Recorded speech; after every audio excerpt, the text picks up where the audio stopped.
Good morning. Yeah, right. Good morning. If you can find your way to a seat so we can get started this morning, be good. Oh goodness, everybody got quiet. While you're finding a seat, I hope you take a moment to see how beautiful it is in here. We have, as Tanya said, we've transitioned away from Thanksgiving, but I came in this morning and went, oh, it's so beautiful. Look around. It's just spectacular. I know. It's amazing. I know. Are we not lucky?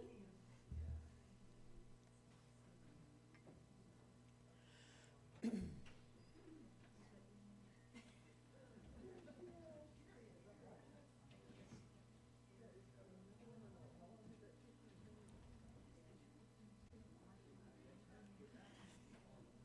don't know. People are still coming in. It's,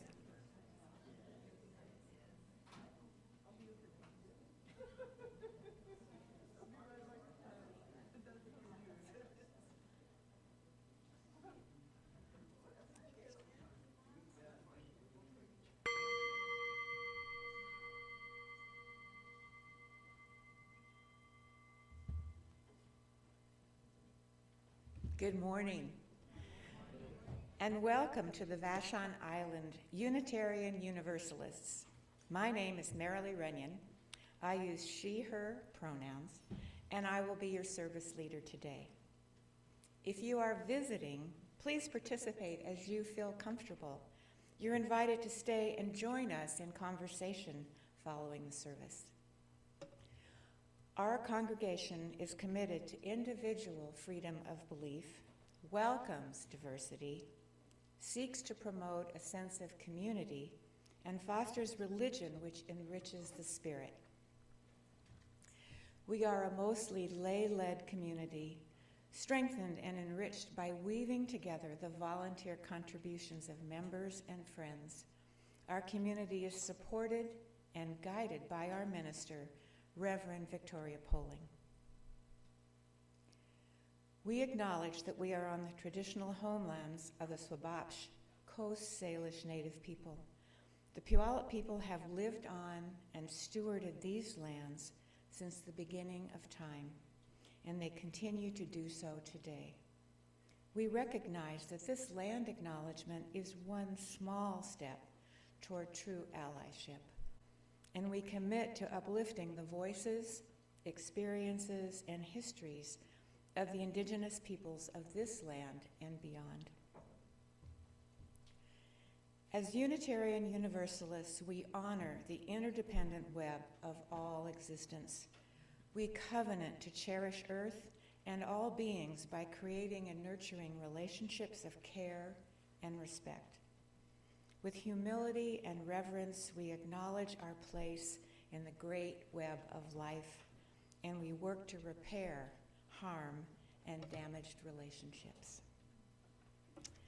I'd like to invite Kirk and Sylvia to come forward and light our chalice.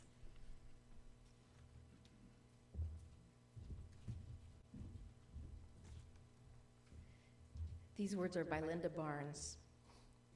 Suspended between all that was and all that might be, we struggle to find this very moment, to live this very moment.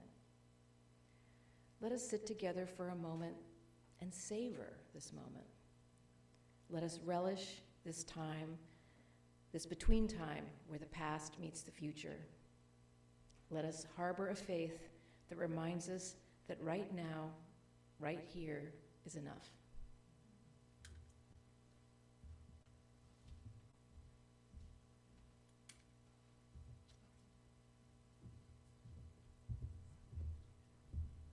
Thank you.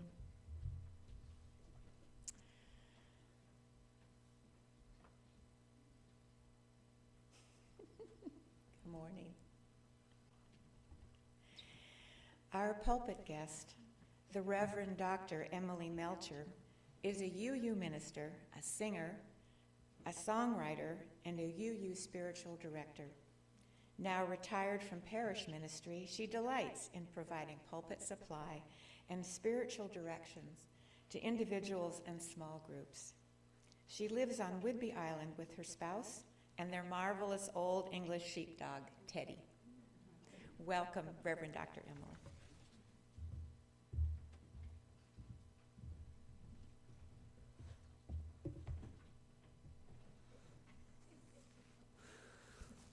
It's lovely to be here with you and to see this beautiful sanctuary that you all have created and continue to create together.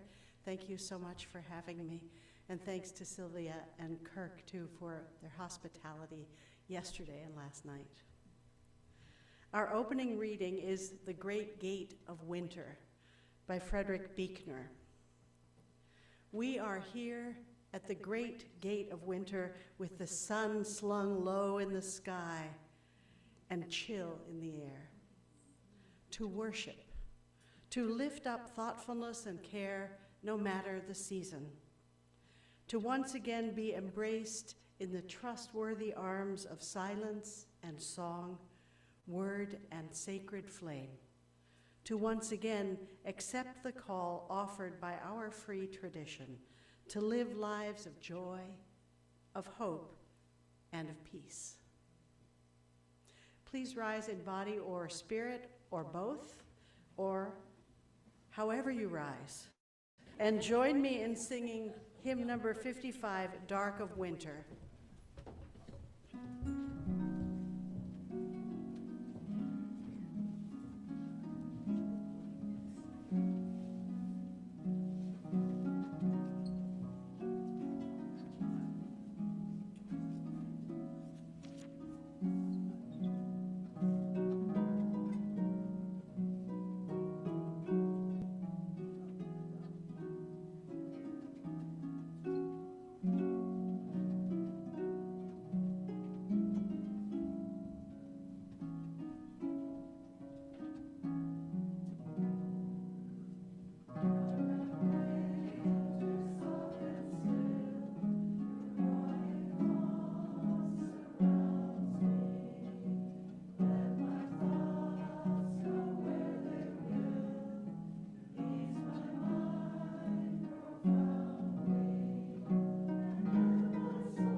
I'm confused. We'll figure this out. I flipped too many pages at one time. This first reading is entitled Winter Meditation. It's by Denise Levertov, a British-born naturalized American poet. Winter Meditation. The bare trees have made up their seed bundles. They are ready now. The warm brown light pauses briefly, shrugs, and moves on. They are ready now to play dead for a while. I, human, have not as yet devised how to obtain such a privilege. Their spring will find them rested. I and my kind battle a wakeful way to ours. I'd like to introduce you to a chant that kind of came to me a few years ago. I call it a centering chant, and there are hand movements, and you are welcome to do them with me if you're comfortable doing so, and if you're not, you can just use your voice or just use your ears, whatever part of your body wants to be involved. So I'll do it for you once, and then I'll invite you to join me. May I be wherever I find myself. May I find myself wherever I am. May I be wherever I find myself. May I find myself wherever I am. May I be wherever I find myself. May I find myself wherever I am. Give yourself a good squeeze when we get to that part. May I be wherever I find myself. May I find myself wherever I am.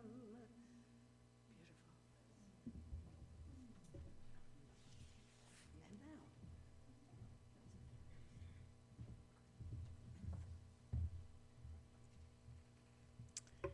Shoveling Snow with Buddha by Billy Collins, an American poet who served as Poet Laureate of the United States from 2001 to 2003. In the usual iconography of the temple or the local walk, you would never see him doing such a thing, tossing the dry snow over the mountain of his bare, round shoulder, his hair tied in a knot, a model of concentration. Sitting is more his speed, if that is the word, for what he does or does not do. Even the season is wrong for him. In all his manifestations, is it not warm and slightly humid? Is this not implied by his serene expression? That smile so wide, it wraps itself around the waist of the universe. But here we are, working our way down the driveway, one shovelful at a time. We toss the light powder into the clean air. We feel the cold mist in our faces. And with every heave, we disappear and become lost to each other in these sudden clouds of our own making, these fountain bursts of snow. This is so much better than a sermon in church, I say out loud, but Buddha keeps on shoveling. This is the true religion, the religion of snow and sunlight and winter geese barking in the sky, I say, but he is too busy to hear me. He has thrown himself into shoveling snow as if it were the purpose of existence, as if the sign of a perfect life were a clear driveway. You could back the car down easily and drive off into the vanities of the world with a broken heater fan and a song on the radio. All morning long, we work side by side, me with my commentary and he inside the generous pocket of his silence, until the hour is nearly noon and the snow is piled high all around us. Then I hear him speak. After this, he asks, "Can we go inside and play cards?" "Certainly," I reply, "and I will heat some milk and bring cups of hot chocolate to the table while you shuffle the deck, and our boots stand dripping by the door." "Ah," says the Buddha, lifting his eyes and leaning for a moment on his shovel before he drives the thin blade again into the deep, glittering white. snow.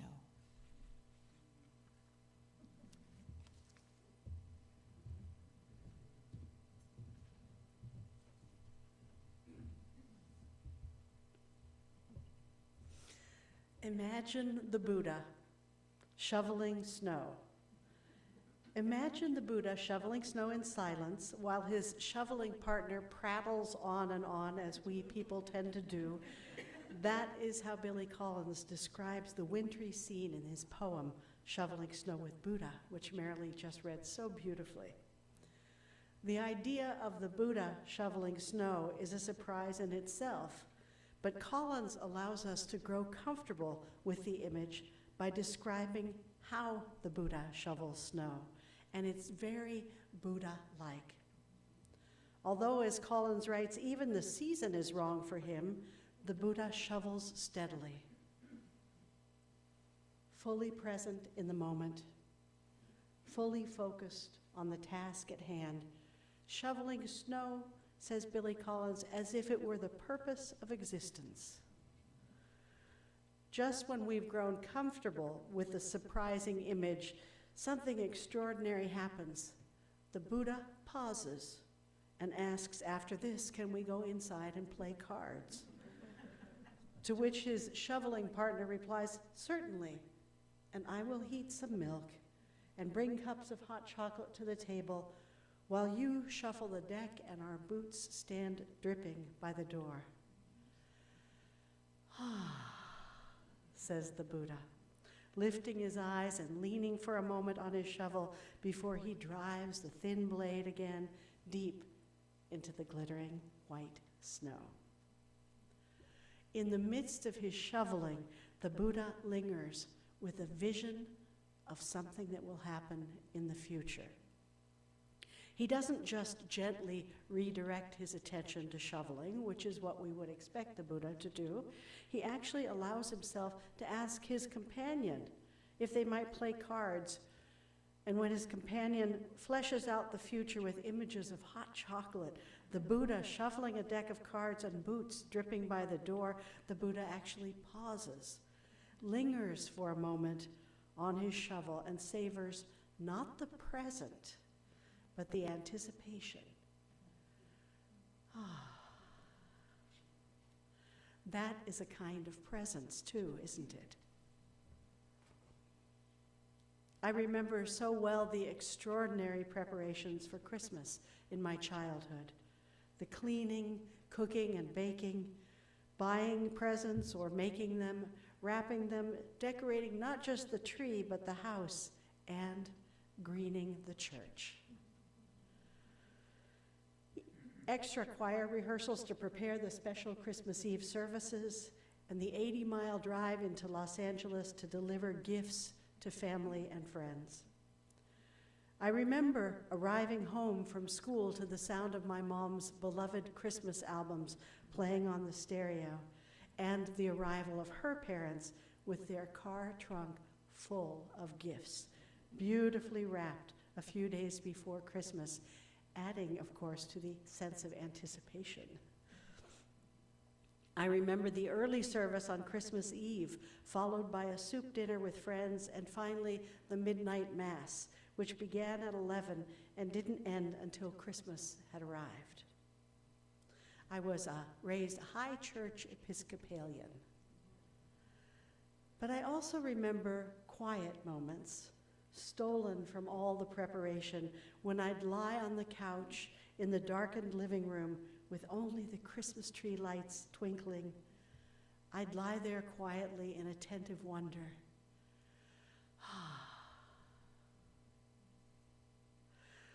What memories and hopes does the holiday season hold for you? Are they warm and comforting ones of loving and happy family gatherings and shared rituals? Of lying awake at night looking at the lights on the Christmas tree in a dark room? Of the delight and wonder of Christmas? Of the joys of snow and holiday lights?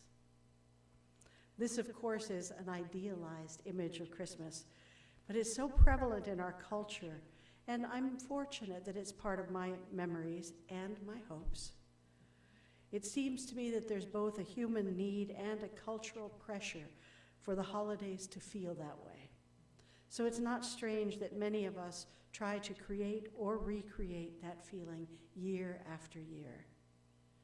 But there are other holiday experiences too, for those who are without shelter or food, for those who have no family or friends with whom to celebrate, or whose families are sources of conflict and pain rather than love and support. The holidays can be especially difficult. For those with depression, that cheerful ding-a-ling-a-ling can feel like an assault. And there are those for whom this holiday season will be the first one alone after a divorce or the death of a loved one. For others, it will mark the passing of yet another year without their loved one. Loneliness and loss can feel especially acute during this season, when so much centers around hearth and family.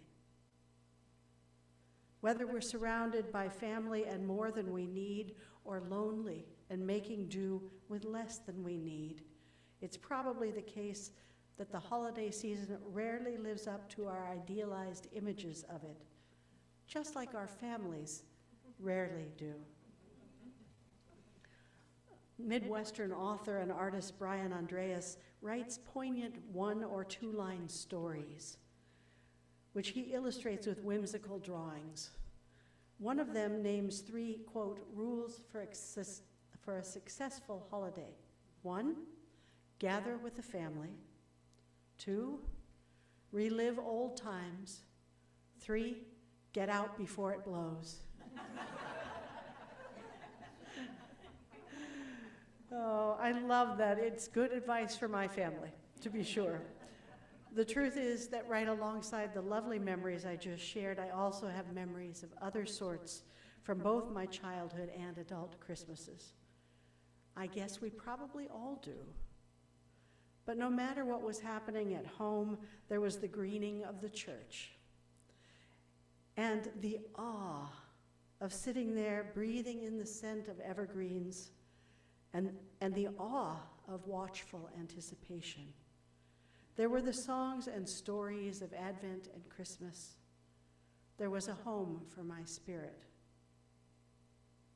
I remember the first Christmas I spent, or my spouse and I, after my spouse and I became Unitarian Universalists. After about 20 years of going to no church, steadfastly and proudly refusing to set foot in any sort of religious building or group. My mom and stepdad were visiting us in rural Wisconsin, and my heart was full of anticipation, since this would be my first Christmas in 20 years as a member of a congregation. And I was overjoyed with my newfound religious home. We bundled up and drove 45 minutes to our congregation in Madison, Wisconsin for the early evening service, planning to go home for a quiet evening afterward. I see someone knows Madison, Wisconsin. Yeah. But the service left us so thoroughly unsatisfied that we decided we'd stay in Madison for a late night service rather than going home, in the hope that it would provide some semblance of the Christmas experience of anticipation, awe, and wonder that we were longing for.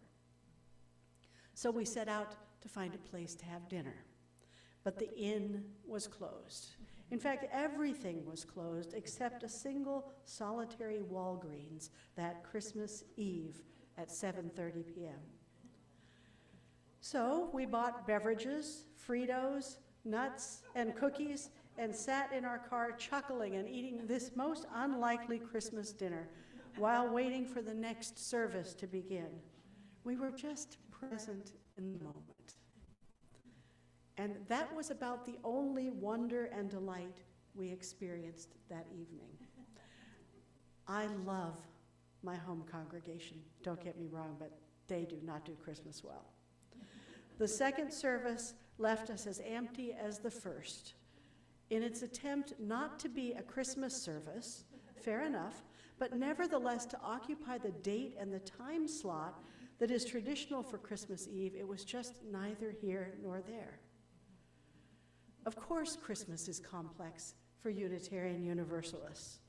Many UUs who grew up in Christian traditions still long for that measured anticipation, the awe of Advent, the greening of the church, and the joyful experience of singing familiar carols and hearing the age-old story of Jesus' birth.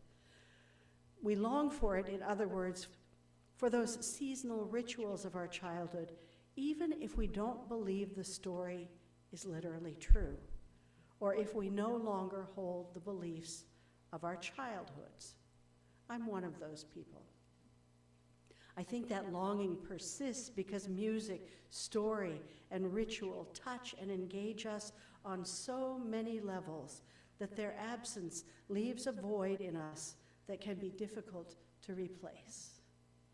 They are in our bones in a way that has nothing to do with belief or theology, and everything to do with an embodied experience that awakens us to awe, or No wonder a so-called sermon debunking the virgin birth, or even a winter solstice celebration, or a play that denies the power that the story of Jesus' birth holds for 2.1 billion people, some of them Unitarian Universalists, can't come close to fulfilling that felt need that some of us have for familiar music, story, and ritual. Side by side with us are people who carry deep wounds from their Christian upbringings or painful memories of family Christmases and do not wish to relive what they have left behind. Across the United States, an estimated 10% of Unitarian Universalists are Jewish, and celebrating the birth of Jesus, whose life and death gave rise to a Jewish sect that ultimately became a separate religion and has time and again been misused as a justification for all manner of evil against Jewish people and many others. Well, for some Jewish Unitarians at least, celebrating Christmas, at least as Christmas is traditionally celebrated, is unthinkable. And there are a steadily increasing number of Unitarian Universalists who have no religious upbringing or background, for whom the religious music and rituals of Christmas therefore mean little or nothing. For them, a traditional Christmas worship is unimportant. And there are many of us who reject religious imagery, stories, music, and rituals for a whole variety of good reasons, and for some not so good. For those folks, a traditional Christmas worship is an affront, even if it's not displacing another regularly scheduled service. No wonder Christmas in UU congregations is often neither here nor there. But the truth is that for many people, the whole holiday season is neither here nor there. Heading into the season when nights are long and even days are often dark and a little chilly, so many people feel a longing to draw inward, to be quiet in and with ourselves or our closest loved ones. And yet the season's incessant ding-a-ling-a-ling, and in all of its myriad forms, seems constantly to pull us out of that quiet. As Denise Levertov says in her description of the winter trees with their seed bundles, they are ready now to play dead for a while. I, human, have not as yet devised how to obtain such a privilege. Their spring will find them rested. I and my kind battle a wakeful way to ours. So I wonder, what would it be like if we didn't battle a wakeful way through this season and into spring? What would it be like to allow ourselves to slow down, aligning ourselves with the quiet, allowing ourselves to actually feel our feelings as they arise, whatever they may be? Allowing ourselves to choose which traditions, if any, to carry on this year and which to let go. taking our own longings into account and following where they lead.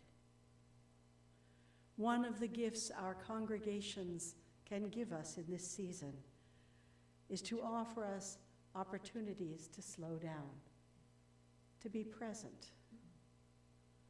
However you choose to tend your spirit this holiday season, I hope that your longings will continue to lead you here to your spiritual community this holiday season. And I hope that being here will give you exactly what you most long for, whether that's awe or or simply to be welcomed into a generous pocket of silence. Amen.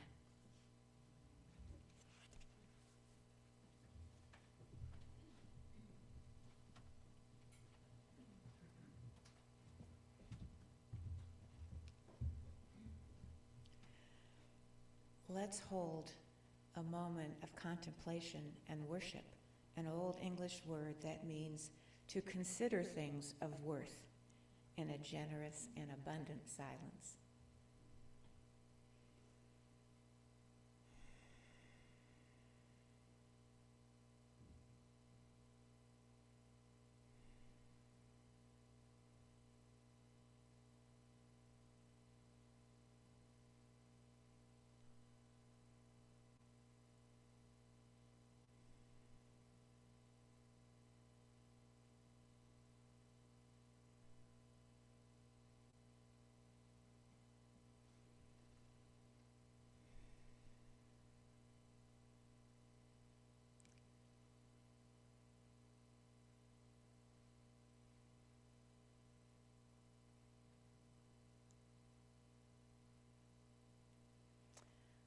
Please rise in body or spirit, however you want, and join us in singing hymn number 83, Winds Be Still, in your gray hymnal.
We will now pause our recording as we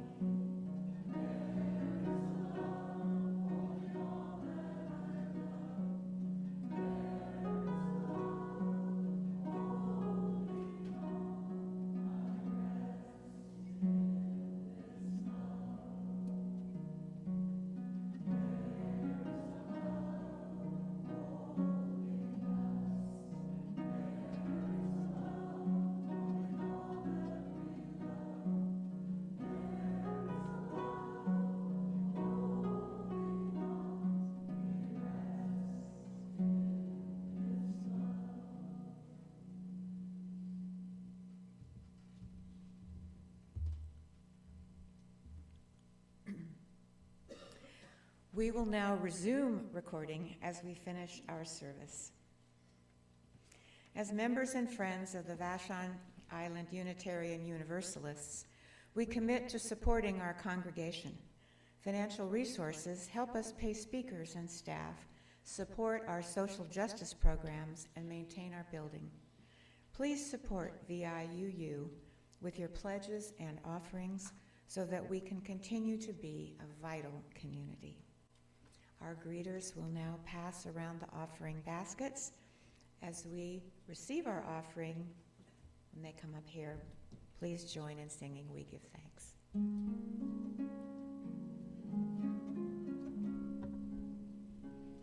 We give thanks for this precious day. We're all here and far away for the heart we share with love and care. Oh, we give thanks for this precious day. Oh, we give thanks for this precious day.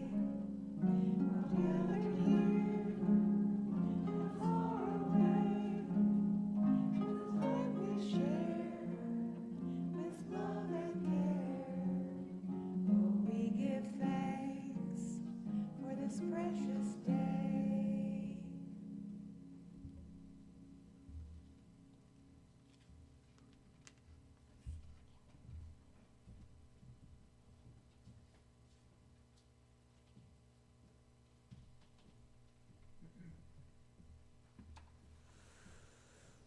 I invite you to go in peace, to spread peace wherever you go, to be peace, to sink deep inside, to listen to what your heart and soul need in this winter season, to celebrate whatever you celebrate with gusto and with a quiet love and presence that I see shining in your faces this morning. Amen.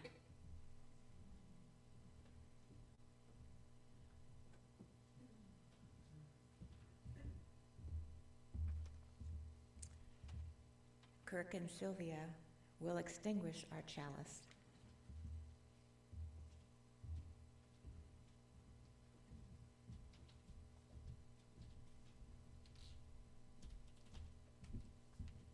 Thanks, Marilee.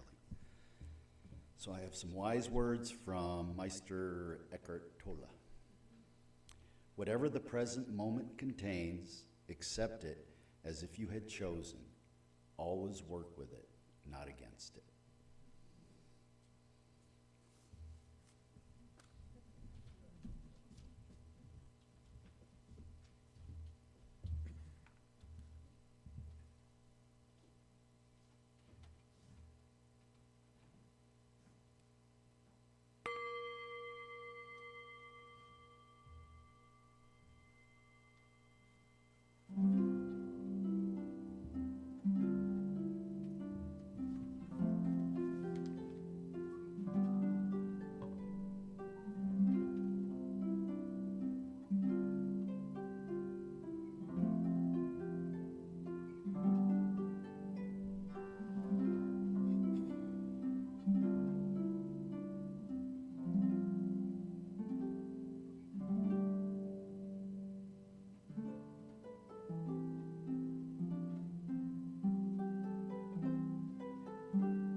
thank you, Reverend Dr. Emily Melcher, for your thoughtful words, to Leslie for your music, to Kirk and Sylvia for lighting the chalice, to Hospitality Team 1 for delicious snacks and the beauty that we're experiencing together, to Kate for getting everyone organized, and to everyone for participating in today's service here at Lewis Hall and online. Please join us for refreshments following our VIUU event announcements. If you have an announcement to share related to a VIUU activity, please come up and form a line along the side of the sanctuary near the kitchen. But first, let's recognize everyone who has a birthday in December. Please come to the front and receive your birthday pencil. Yay!